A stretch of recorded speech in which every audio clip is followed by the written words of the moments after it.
So hi Farhad, we're here today to talk about something which is becoming more of an issue as we sort of plan out for the rest of the year, the rising cost of media inflation. And I thought it would be worth having just a few minutes talking about this and what we're recommending to some of our clients to help counteract it. First of all, why are we seeing the cost of media inflate across the networks? I think there's a couple of big reasons. I think you only need to look at the growth in the advertising industry in the UK last year, which was 26.4% increase in overall spend.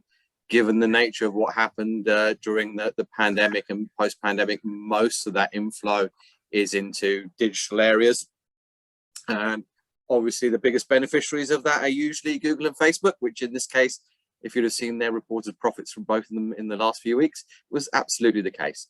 So that's the backdrop that we've got. I mean, the reality is, looking at the market going forward to the next 12 months, the sort of forecast is for 8.5%, 9% growth in that market. Again, partly being driven by actually a resurgence in some more traditional forms of media, particularly things like cinema, which has obviously been out of action for quite a long time, online video. And while the sort of growth in digital spend is slowing down comparatively, we do have this cost curve that we need to deal with that's been built up over the last 2 or 3 years. And we are starting to see that flow through as clients maintain or even still try and increase what they're doing from a digital point of view, because our media consumption has changed, right? So what hasn't happened, though, is the creation of lots more targeted inventory, more so than what the demand happens to look like. And we are seeing, like in so many areas, some challenges between supply and demand that are affecting the economy all over the place. Well, that's not different in terms of some of the media markets, and that applies to digital. It actually applies to linear TV. In some areas, there's not as much of it as you would have hoped for, or as much as is being demanded by advertisers, particularly at certain times of the year. So that's what we're seeing. I think there are probably an underlying thing to think about and consider, particularly from that Google and Facebook piece, is Facebook obviously having challenges with tracking their attribution, and we are starting to see clients reassess how much money is going into Facebook as a platform, or Meta as a platform, other social things that we need to do, figuring out some of those tracking elements. Google has not been hit by the areas around tracking and privacy to the extent that Facebook has, and has become a bit more of a safe haven. So you're seeing a little bit of interplay between those two platforms.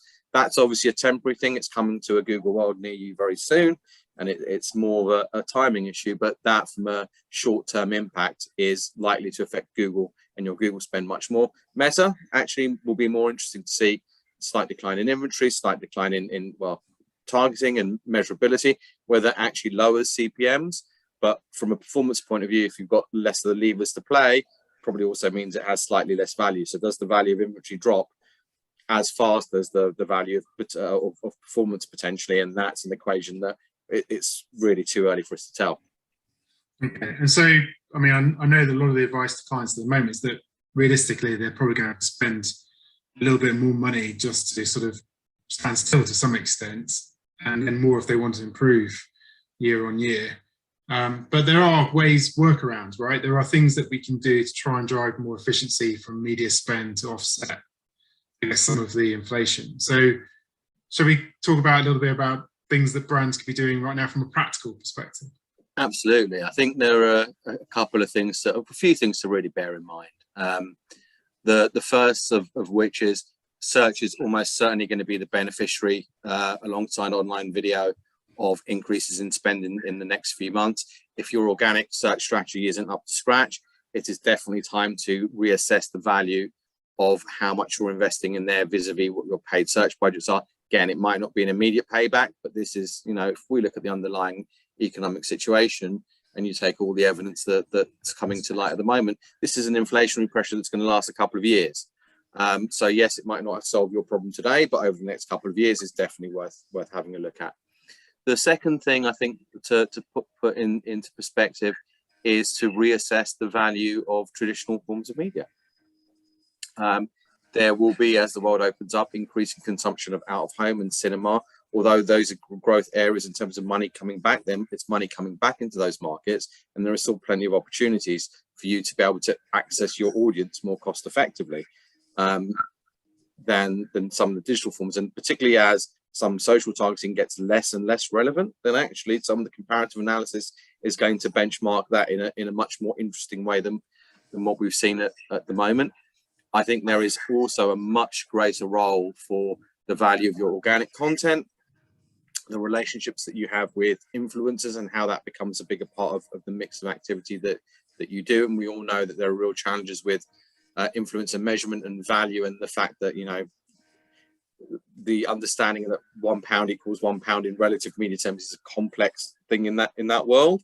But again, once you assess some of those opportunities in light of costs or opportunity costs in other areas, they will look like they become more sensible in terms of what they do. But certainly a reassessment of everything you do organically, particularly if you're a direct response advertiser starting with search, is where you would really start. And then rather than do what everybody else is going to do, which is basically throw more money at Google, that, you know, unless you're going to get more efficient in everything you deliver, it's unlikely you're going to get a comparable return. So it really is understand the nature of your audience and media more broadly, and do some of the architectural stuff organically.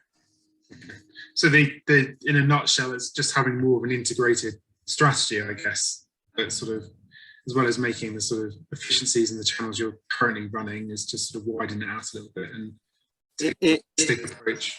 It is, and I think, you know, one of the reasons that clients like media spend is generally the ability to tune it up and tune it down as circumstances allow you to do that in whatever you happen to be doing, where that investment in more organic channels is a long-term and needs to be done sustainably and consistently before you're going to produce a return on it.